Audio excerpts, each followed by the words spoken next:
is made queer, no need to fear. Be tuned, your mind expands today. Summa made simple, learn in a fun way. Some years ago, I was in a Bible study with some friends of mine, and I don't remember how this topic came about. Maybe it was the topic of discussion. But I asked them, is ambition a sin? And we went around the room and everyone was saying, no, it's not a sin. No, it's not a sin. Ambition is not a sin. In fact, ambition is a good thing. In fact, they're even quoting Saint Josemaria, who said that it's good to be ambitious so that you can have prestige and then use that to spread Christ's word. And I said, the answer I gave was, ambition is a sin. And they were shocked. They were like, what do you mean? And I said, it all depends, right? One of the things I really like about Aquinas is, at least for me, what he has done for me, reading him, what that has done for me is to get into the habit, when thinking, of first defining terms. So and I've realized it's very good practice to never get into any discussion or debate with someone about something that is conceptual without defining terms. You have to define terms. So I'm not speaking about a debate whether Arsenal is a better soccer team than Liverpool. I mean, everyone knows Arsenal is a better soccer team than Liverpool. I'm speaking about like serious debates, like should the death sentence be abolished or not? You know, something about ideas. You would need to start by defining, okay, let's define the death sentence. Let's define the circumstances under which it is applicable. Let's define what murder is, etc. You need to define your terms, and that's what is called, Mortimer Adler refers to this as coming to terms before you begin the debate. You have to come to terms before you begin the debate. Otherwise, you'll just find that you're communicating at cross purposes. We will be discussing whether ambition is a sin, and cut to the chase. As I said, it depends. Now, the reason why I was able to say it depends all those years ago was because I had just read this article at the time. And it really depends on how you define ambition. And this is what I really like about for me, one of the areas where the objections at the beginning of every article of the Summa, one of the areas where they add a lot of value is they define terms. So St. Thomas, being an expert teacher, expert thinker, expert debater, he defines his terms at the beginning of a discussion. So question 131 of ambition. First article, whether ambition is a sin. Objection 1, it seems that ambition is not a sin. And now here comes the definition. For ambition denotes the desire for honor. Now honor in itself is a good thing and the greatest of external goods. Wherefore those who care not for honor are reproved. Therefore ambition is not a sin. Rather, it is something deserving of praise, insofar as a good is laudably desired. So from there we get one of the definitions of ambition, that ambition denotes the desire for honor. Objection 2, further, anyone may, without sin, desire what is due to him as a reward. Now honor is the reward of virtue, as the philosopher states, therefore ambition of honor is not a sin. So here he recaps another definition he'd given some articles back, that honor is the reward for virtue, as Aristotle says in the Nicomachean Ethics. Objection 3. Further, that which heartens a man to do good and disheartens him from doing evil is not a sin. Now, honor heartens men to do good and to avoid evil. Thus, the philosopher says that with the bravest men, cowards are held in dishonor and the brave in honor. And Tully, in other words Cicero, says that honor fosters the arts. Therefore, ambition is not a sin. What do they mean by this? What they mean by this is, so for instance, like, I don't know, winning an Academy Award for Best Actor. That is, that's an honor to win an Oscar. And that would give very many performers, young and old, newbies and novices and old hands at the game, it would give them the encouragement, the drive, the impetus, the motivation to really like nail a performance in a film so that they can actually win Best Actor award. On the contrary, it is written in 1 Corinthians chapter 13 verse 5 that charity is not ambitious and it seeketh not her own. Now, nothing is contrary to charity except sin. Therefore, ambition is a sin. Okay, let's unpack that. So St. Thomas unpacks that for us. I answer that, as stated above in a previous article, honor denotes reverence shown to a person in witness of his excellence. Okay, we remember that when we were speaking about magnanimity. Now, two things have to be considered with regards to man's honor. Now, this is where he drops some gems, things worth remembering for the rest of your life. These are principles. Write them in your mind, in your heart, like etch them in your memory. Remember this. Now, two things have to be considered with regards to man's honor. The first is that a man has not from himself the thing in which he excels, for this is, as it were, something divine in him. Wherefore, on this count, honor is due principally not to him, but to God. So let's make some connections there. We said honor denotes reverence shown to a person in witness of his excellence. So if people see some excellence inside of me and then they treat me with some respect, with some reverence, that respect and reverence is owed principally to God, who gave me that excellence which they see within me, because I'm never the source of my own excellence. This is the key thing to remember, key concept to remember. And we spoke about it in one of the previous episodes. Second key concept to remember, the second point that calls for observation, is that the thing in which man excels is given to him by God, that he may profit others thereby.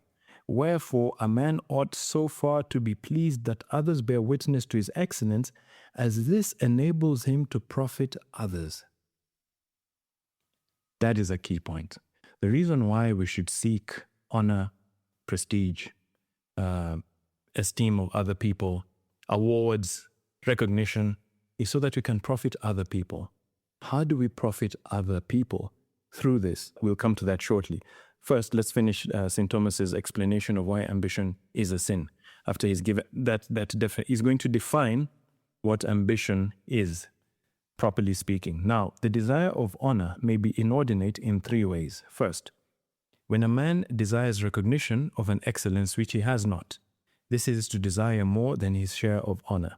That's pretty obvious. Imagine, okay, let's say I'm at work and someone comes up with a fantastic idea for a presentation or something, and I don't know, I steal his idea and pass it off as my own, and then I get the credits and the accolades for coming up with this brilliant idea or this brilliant concept. I stole it from someone, really, someone in the office, someone else in the office.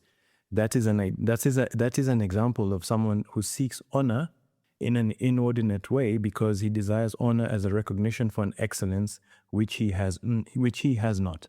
Secondly, when a man desires honor for himself without referring it to God. Thirdly, when a man's appetite or desire rests in honor itself without referring it to the profit of others. Since then ambition denotes inordinate desire for honor, it is evident that it is always a sin. That's the definition of ambition that Aquinas is running with and that we're going to run with for this conversation. Ambition denotes disordered or inordinate desire for honor. This desire for honor can be disordered or can be out of place in three ways. Firstly, when a person desires recognition for an excellence which he has not, which is not his, in a sense is kind of lying to other people. That's the first way in which someone can be ambitious, where ambition is a sin. Secondly, when a person desires honor for himself without referring it to God. That is the second way in which a person can desire honors in a way that is disordered, which is called ambition, and the way in which another second way in which ambition can be a sin. And thirdly, when a man's desire rests in the honor itself, the honor is its own goal without referring it to the profit of others. So the person doesn't see honor as a means to help other people, but sees that esteem, that recognition as a goal in and of itself to be desired for itself. That is the third way in which ambition is a sin, where, in other words, where the desire for honor is disordered, and that disordered desire for honor we call ambition, and that ambition is a sin. So those are three ways. Number one, seeking honor for an excellence that is not yours. Maybe you've stolen it or you're lying about it. Number two, seeking honor without referring it to God. And number three, seeking honor without wanting it to profit other people. So the first one is pretty obvious. What about the second one? How does one refer honors to God? And the third one is also, I found it a bit tricky. How does one refer honor to the profit of other people? Like, let's say, for instance, I don't know, let's say I won an Academy Award for Best Actor. How could that honor, that prestige, that recognition be used for the profit of other people? Going to the first question, I think an instance in history which gives us a very good example of how honor can be referred to God is in the life of Henry V. I don't know if you've seen the play, Shakespeare's play, Henry V. I actually watched a movie of it with, I've forgotten the actor's name. Anyway, but right at the end, after he won the Battle of Agincourt, and all the minstrels and the bards and the soldiers wanted to make songs, praising him and honoring him and saying he's fantastic, what a great king and captain. And he said, no, not unto me, but unto God be the glory. And all the songs that had to be written, that he demanded that every song that's written about that battle and about the glorious victory, that the glory should always be attributed to God. Now, you and I are not going to fight any battles, right? We're not going to be in Agincourt. I mean, physical battles. You know what I mean, like with armies and whatnot. But the way in which we can refer the excellence within us to God, and we're not going to be composing songs and whatnot, right? Is through prayer. And we actually touched on this a few episodes ago, speaking about magnanimity, where at a very, many people say, I don't know what to pray about. I don't know how to do mental prayer. Mental prayer is that practice where, you shut the door, you go to a room where no one sees you, and you're just with you and God in secret, and you converse with him, and they don't know what to converse about. A regular topic should be recognizing the good things in you and giving thanks to God for giving you those good talents, skills, abilities, whatever it is. And that is a very vital way, I think, to maintain mental health, and especially to fight depression and despair and gloominess and, just being down in the dumps and thinking that one is a loser and one sucks, one can't do anything well. Typical half-truth that the devil likes to throw at people. And you completely, there's no human being on earth who does not have a single skill or talent. And one of the important things about magnanimity is to refer that back to God. Refer literally means to carry back something, to carry back to. So we have to carry that back to God. And one of the key ways in which we do this is through prayer, because I don't think any of us would be in any position to command bards and minstrels to compose songs to God's glory. Thirdly, when a man's appetite rests in honor itself without referring it to the profit of others, how do we refer honors to the profit of others? Suppose I win an Oscar for Best Actor or whatever, or suppose I become, president of a country, or let's say I run a marathon in less than 2 hours, and I win some tremendous prestige, honor, and recognition for these feats. How do I refer it to the profit of others? Well, I guess the pedestrian answer, the first thing which comes to mind is maybe you can teach people. I don't know, if you win an Oscar for Best Screenwriter, maybe you can teach people how to write screenplays. Yeah, but what if a person doesn't have the gift of teaching? Maybe God gave you a lot of other gifts, but didn't give you the gift of teaching. What do you do then? How does a normal man on the street use any honor or recognition? Or like the lady who I saw at the supermarket the other day, the teller, and she was proudly wearing a badge that said Employee of the Month. She had won that honor, that prestige. How could she use it to the profit of others? I think the answer to that question is in our Lord's words in Matthew chapter 5, Sermon on the Mount, when he says, you are a light to the world. Do not cover your light with a bushel basket. Let your light shine before men, that they may give glory to God. See, there he's speaking about magnanimity. There are 3 ways in which, and that light analogy can give us 3 ways in which we can use the honor, esteem, recognition, and prestige that we win because of excellences that we have for the profit of other people. There are 3 things which light does. Firstly, light is meant to be seen. Light is meant to be seen. Secondly, light can act as a guide to other people, like think of a lighthouse. And thirdly, going again with the lighthouse, light can act as a warning to people. Lighthouses can act as a warning. And those are 3 ways in which the excellence, the honor which we win for any excellence within us, I don't know, suppose you win Employee of the Month or whatever award or recognition. Number 1, light is meant to be seen. Number 2, light is meant to guide. And number 3, light is meant to be a warning. How is light meant to be seen? Remember, Jesus Christ said, "You are the light of the world." He didn't say you are the light of the church. Far too many Christians like to hide their Christianity when they're out in public places, when they're out in the world. We put them in church. My goodness, this guy is a Christian 130% through and through, right? Put him in the middle of the street, like in a shopping mall, in a restaurant, in the office. He's just like everyone else. There's nothing whatsoever in his demeanor, in his conversation, in the jokes that he cracks, in his, I don't know, there's nothing, the way he eats, there's nothing that actually makes someone pause and ask, hey, is this guy a Christian? And it can be something as simple as, I don't know, you're having lunch at McDonald's and you actually pause and say grace, and everyone sees you closing your eyes and praying for a second, or making the sign of the cross and praying. And even that small thing is your light being seen, your light being seen. Now, imagine you're at work and you've just won Employee of the Month and everyone is like, yo, this guy's so awesome. And then at the canteen at lunchtime, they see you making the sign of the cross before you eat. They'll be like, wait a minute. Now, I'm not saying that person is going to convert at that instant, but there's a small seed that will be planted. It might take decades to grow, but grow it will if it's watered correctly. But the point is, you've planted a seed. You're a light of the world that is meant to be seen by the world. So far too many Christians don't let their Christianity affect their day-to-day just dealings with other people and interactions with other people. The second way, light is meant to be a guide to other people.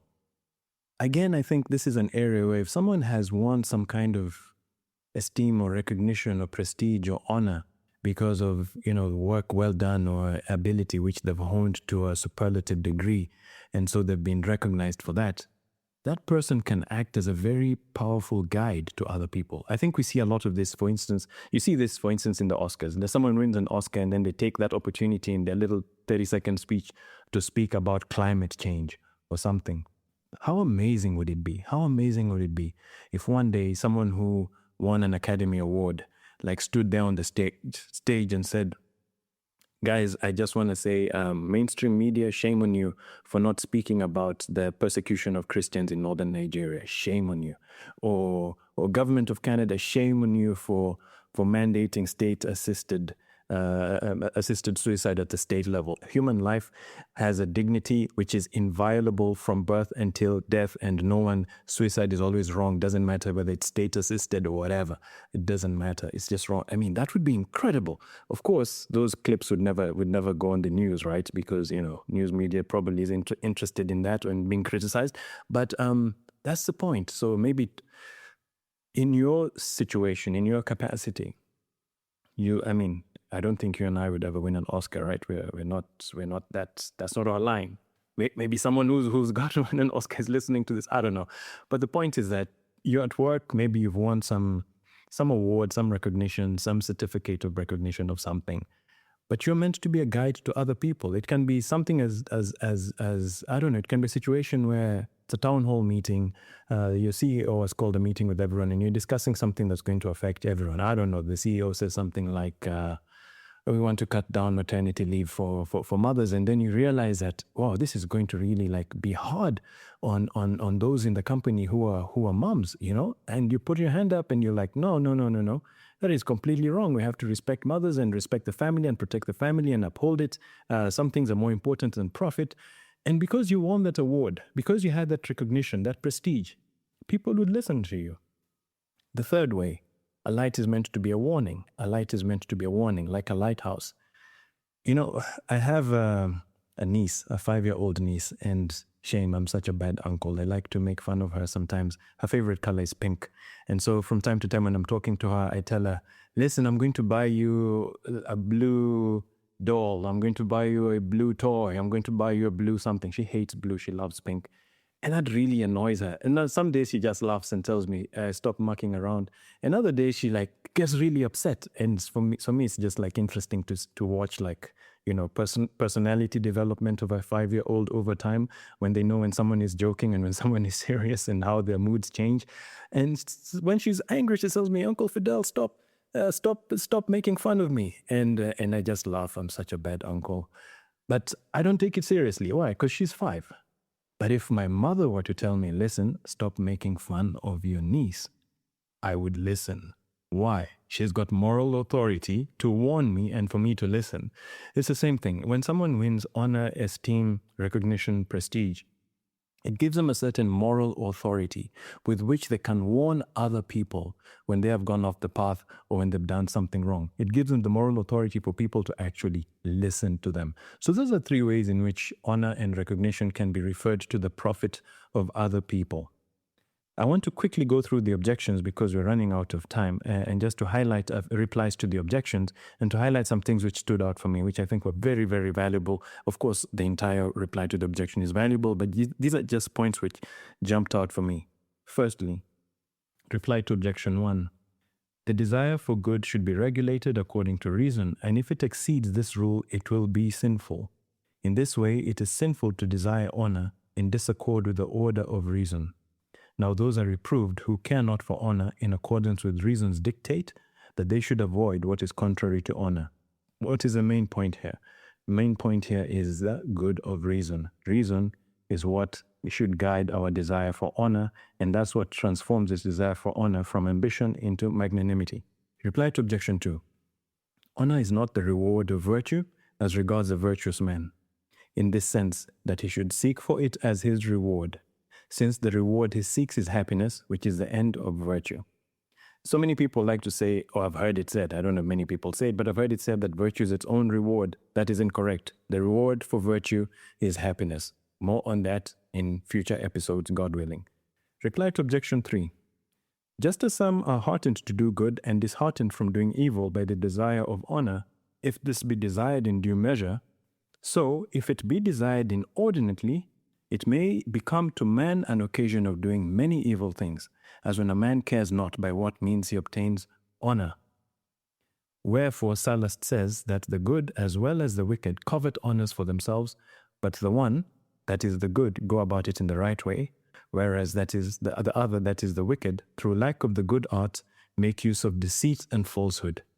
A place where I've seen this happening a lot is in politics. Every time people are vying for the highest honor, the highest office in the land, presidency, you just see how they drag others' names through the mud, and they all sorts of slander, all sorts of defamation, all sorts of lies, just so that they can win that honor. That is exactly what this point is speaking about. So, in summary, I think the most practical point here is the idea that we should seek honor and recognition for the sake of profiting others. And that is in 3 ways: to let your light shine before men that they may give glory to God. Number 1, light is meant to be seen. Do not hide who you are. Do not hide that you're a Christian. Number 2, light is meant to guide others. Give people counsel and advice. Let your voice be heard when contentious issues are up for debate. And number 3, light is meant to be a warning. So correct other people, correct the people in your life, because that honor and esteem and recognition that you have gained gives you the moral authority to be listened to and taken seriously.